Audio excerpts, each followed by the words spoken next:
But in real life, the action is just beginning, as the bully, who seems to be a student of the Piscopots here, wants revenge on Barry. So he challenges him to a karate tournament to see who's the best of the best. So let's see if I got this straight. An unpopular kid gets beat up by the student of an aggressive karate teacher, so he starts training with a quirky Asian man who helps him prepare for a martial arts tournament. There's another movie like that, I think. It had something to do with karate and a kid. Karate Kid. I believe it was called Cheech and Chong Go Up in Smoke. But Barry doesn't think he's ready to compete, so his teacher gives him some words of wisdom. Look at the tortoise, Barry. Tortoise is very clumsy and not musical at all. But it has been said, and I believe it, when a dream becomes true, when the impossible is accomplished and lies behind you, on that day, the tortoise will dance. Oh yeah? Have you seen this?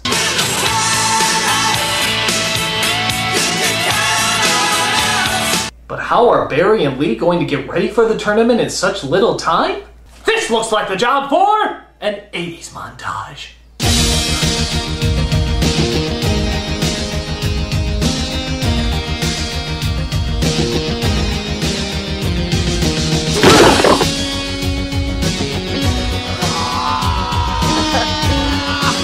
So they get to the tournament where they need a group in order to enter. So Miss Chan and Mr. Lee enter as well, but they're still short one member. Who could they possibly get? Yes, Chuck Norris enters the tournament after Miss Chan has a heartfelt talk with him that of course we never see. You know they say that every time Chuck Norris says yes, the devil pisses himself? But gee, how will Barry take the news that the hero who's been causing his mental illness is actually going to be fighting side by side along with him? Hi, I'm Chuck Norris. Better than I thought. But surely Chuck Norris isn't going to join the team of a bunch of people he barely even knows. Is he? Why don't you and I go win this thing, huh? What do you mean? I mean, you needed a fourth team member, and now you've got one. So they go up to enter in the tournament, but come across a little bit of trouble. Oh, come on, Chuck Norris. The Chuck Norris. You got a problem with that, son?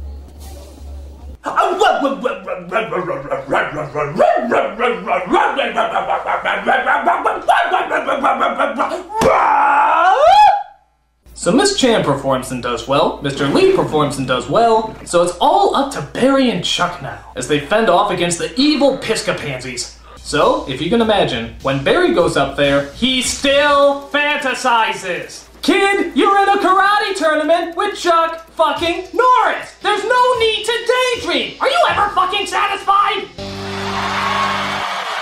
So Norris faces off with Piscopo. You know, Norris, I've always wanted to see how good you really are. You're only gonna see it once, Stone. My ears just orgasmed, that was so cool! So they fight each other in an epic battle to the highest point. So Norris and Piscopo duke it out as he finally delivers the finishing move. In slow-mo, of course.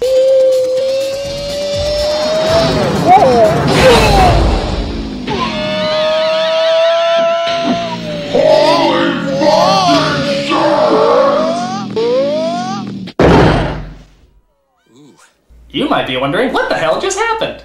Well, I'll tell you what happened. Chuck Norris!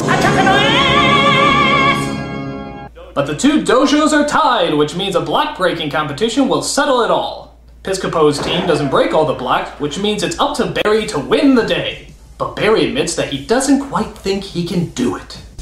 No. Concentrate. But it's okay. Mr. Lee gives him some courage and calls him down by setting it on fire. Yeah, that'll take the tension away. Set the fucking blocks on fire. What are you, high?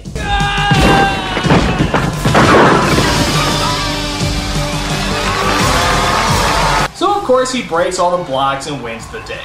So, where does that leave us now? It's, been kinda like a dream coming true.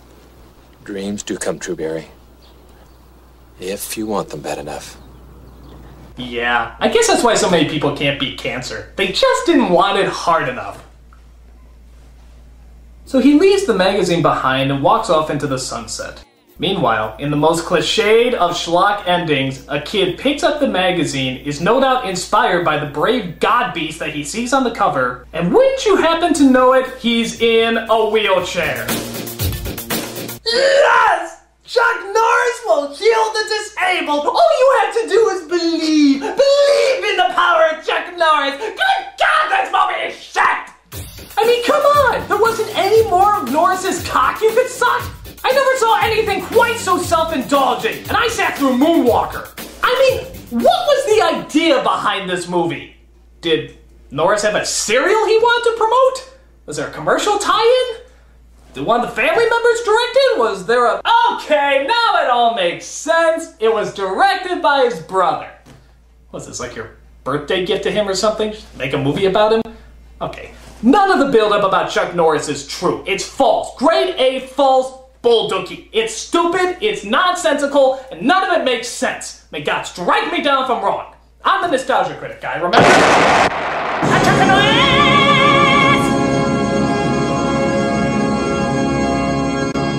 Thanks. I really hated that guy.